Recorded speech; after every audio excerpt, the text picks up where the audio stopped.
In September '91, the Pistons released Vinnie Johnson, who hit the shot to win the championship less than 15 months previous and had been their best player in the '91 playoffs, but he just turned 35 and was due a new contract. I'm a little hurt, a little disappointed, but I understand that's part of the business. Well, I wanted to retire here in Detroit, but I didn't have that opportunity. But I had a lot of great years, and I won 2 championships here.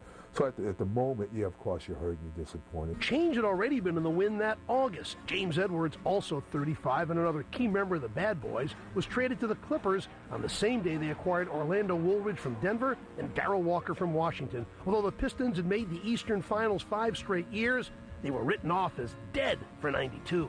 I don't think it would disappoint people if we fail. I mean, our style of play has been that it's not exciting to watch, and I guess it's borderline what people just flat out don't want to see. '92 was a tough season. They dropped to 48 wins, finished just 5th in the East, and had lost their sense of unity.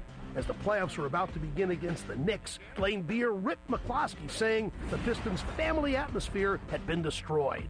Basically, it's something that's been frustrating for a while, and it's kind of building up, and it's something that's had to get out and speak it, and I did, and keep on playing. Interview over. You know, 2 years ago, Jack, you were spoken to by Vinnie Johnson as the best GM in history, and now, for some reason, you're being painted as a villain. Well, that's all right. You know, again, I'm not going to get into some contest with our players who may be right or wrong. The Pistons fought hard, but were defeated 3-2 by the Knicks. When it ended, Lane Beer waited in the hallway to wish the Knicks well. McCloskey walked past him. The two never made eye contact. 2 days later, Daly resigned.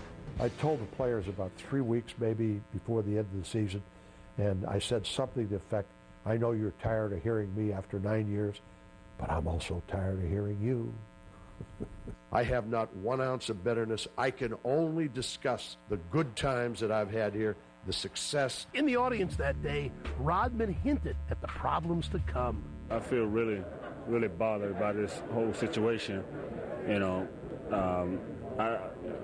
It's just a tough situation where he shouldn't be gone. Further troubling, Chuck was picked to coach that summer's dream team at the Barcelona Olympics, and Isaiah was left off the squad. It's disappointing as an athlete because that's something that you would like to have been a part of, but... What if the United States doesn't win the gold? Oh, my God.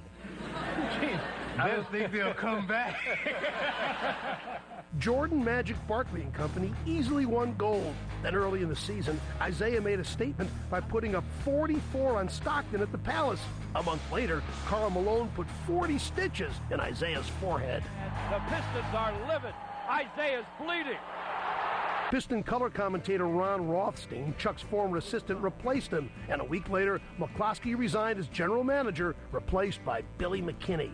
I've been here a long time, probably too long. I talked to my good friend Bill Davidson.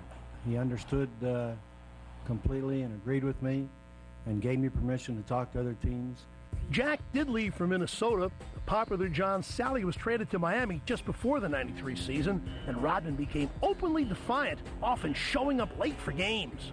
You late? Any reason? Oh, really? I got stuck in traffic. Will you be fine?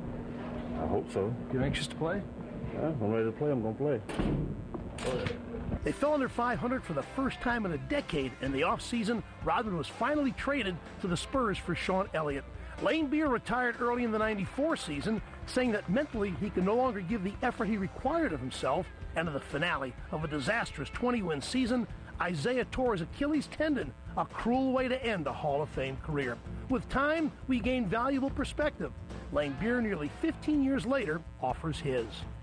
Every team gets older. You have to make changes. You have to move on. It's painful. Are there hard feelings? No, I don't think so. But at the end of the day, everyone looks back on it and they'll say it's business, and that's the way it has to be. Asked about the pride and nostalgia he feels about that era, the man who built the great Bad Boy dynasty gets choked with emotion. Obviously, those two ingredients you mentioned, nostalgia and pride.